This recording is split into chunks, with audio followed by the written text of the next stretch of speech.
Hey, my name is Jordan Hall. I'm a master's student at the University of West Alabama, and today we'll be talking about the SFMA scoring for a patient.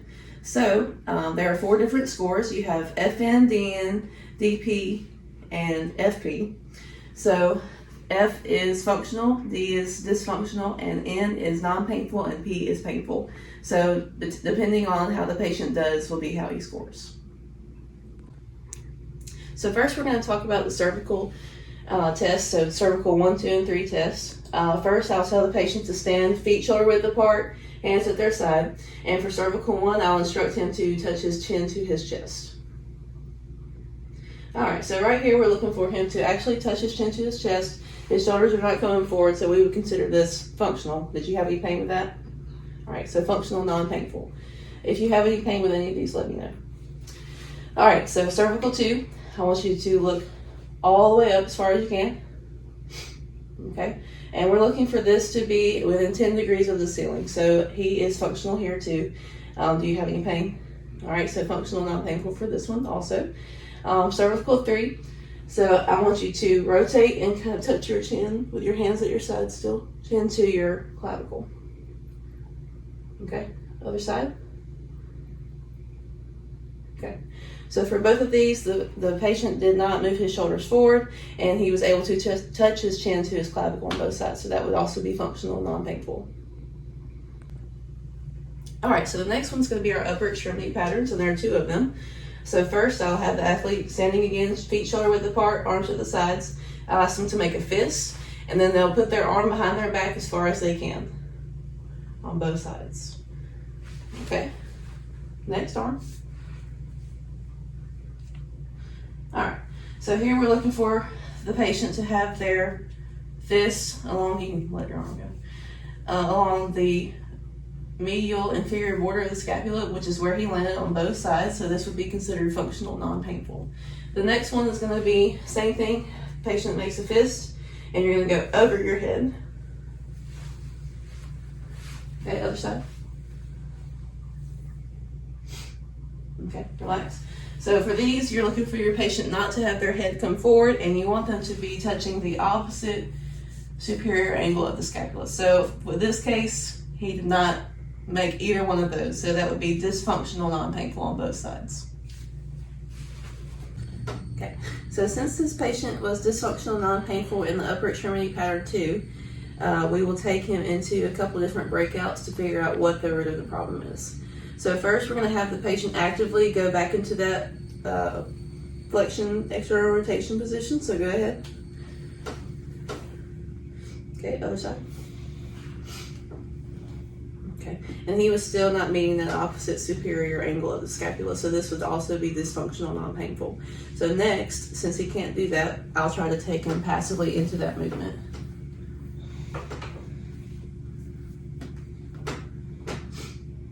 Okay. And look on this side. Look at this. Okay, and he is still not there on either side.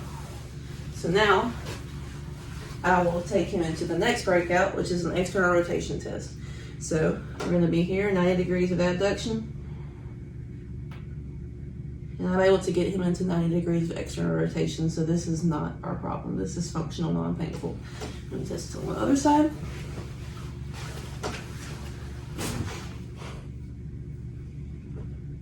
This side is also functional, non-painful for 90 degrees of external rotation. The next breakout will be, I'll have him go into active shoulder flexion in front of him. So go ahead. All right, other arm. High as you can go. Okay. So now I'm going to passively, and he's getting at least 170 degrees of shoulder flexion here.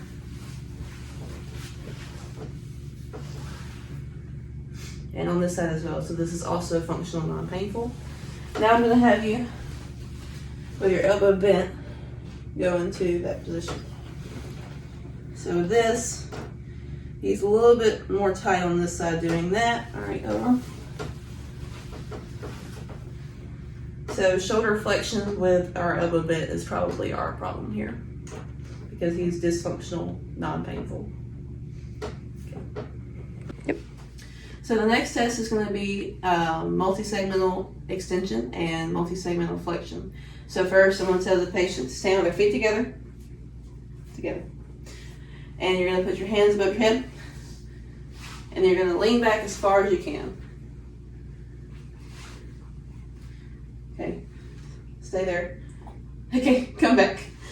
All right, so for that, we were looking for the patient's scapula to be clearing their heels and their pelvis to be in front of their toes. So he was functional, non-painful with this. So next is going to be multi-segmental flexion. So I want you to stand feet together again, and I want you to bend over and touch your toes. And stay there. Okay, so this is also, you can come back up. This is also considered functional non-painful. The athlete's hips are extended and he is able to clear his toes going forward. All right, so the next test is multi-segmental rotation. So we're going to do this on both sides. We'll have the patient stand with their feet together, hands at their side again, and we'll tell them to rotate as far as they can to the right side. Okay, left side.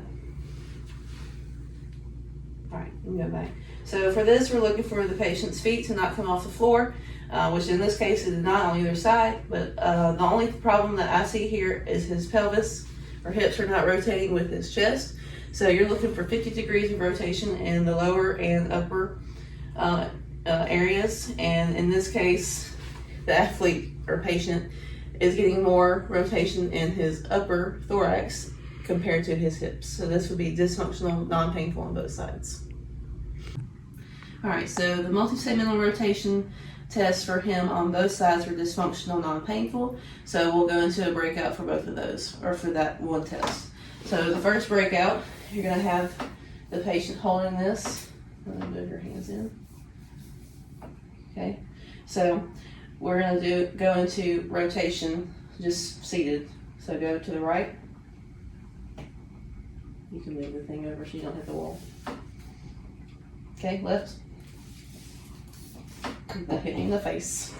All right, so here, the thoracic part of his chest is not the problem. So we'll get rid of this here. And now we'll move on to hip external and internal rotation. So first we're gonna have him actively go into hip external rotation. And you're looking for about 40 degrees. Go ahead on the other side, which he gets actively. So that's functional, not painful. Now I want you to go, actually I'm gonna do it passively. So stabilize here. He's still getting that 40-degree range of motion on both sides. That's functional, not painful. So external rotation is not a problem. So now I want you to actively go the other way as far as you can. Okay, other way. All right. I'm going to say that's dysfunctional. So go ahead and get on, lay your stomach on the table. That's fine. All right, so we'll go ahead and test external rotation here as well. I'm pretty sure that's not the problem, but we'll have the patient with his foot up, go actively into external rotation. So going to drop that leg to the side. Okay, other leg. He still has at least 40 degrees. So now come up again with this leg. It is better prone. So other side.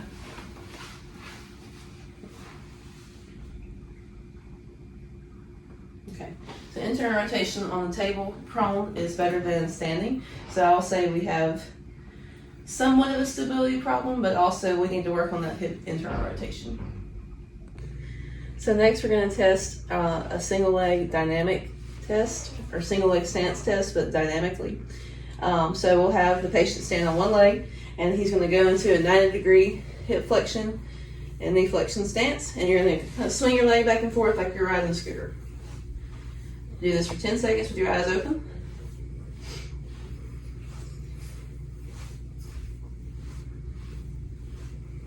All right, now I want you to close your eyes. Okay, you can stop. So this would be considered dysfunctional, non-painful. Go ahead on the other side.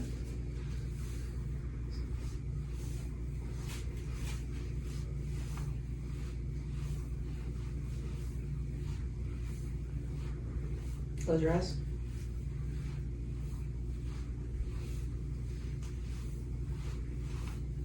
Okay, stop. So that side is also dysfunctional, non-painful.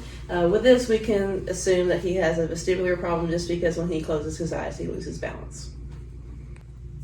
All right, so the last thing in this SFMA scoring is going to be an overhead deep squat. So I'm going to give the patient this, and you want to have your shoulder or feet shoulder width apart, and you want your hands over your head but touching or close to your ears. So now you're going to instruct the patient to go to a deep squat. All right, so here his heels are not coming off the ground, but his chest and upper body is coming so far forward, I would still consider this dysfunctional, non-painful. So for the breakout, I'll have you put your hands behind your neck and go into that same deep squat, feet shoulder width apart. Okay. Okay, come back up. All right, I would also consider that dysfunctional, non-painful. Now I'm gonna have you get up on this table right here. I want you in a kneeling position. So get up on the table. And kneeling. 1 foot forward. And I want you to lean as far as you can this way. All right, here we're just looking for his dorsiflexion range of motion, so he's able to get his knee over his toes without his heel coming up. Other side. Same thing. All right, so both sides here are functional, non-painful. I want you to lay on your back now. Lay down.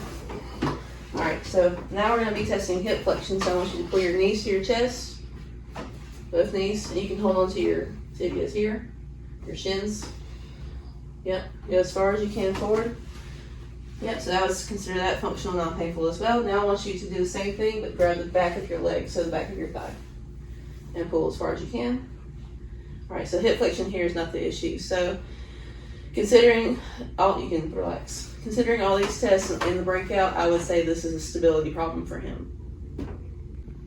So that was the end of our selective functional movement assessment for our patient and the breakouts that we completed for the dysfunctional, non-painful scored areas.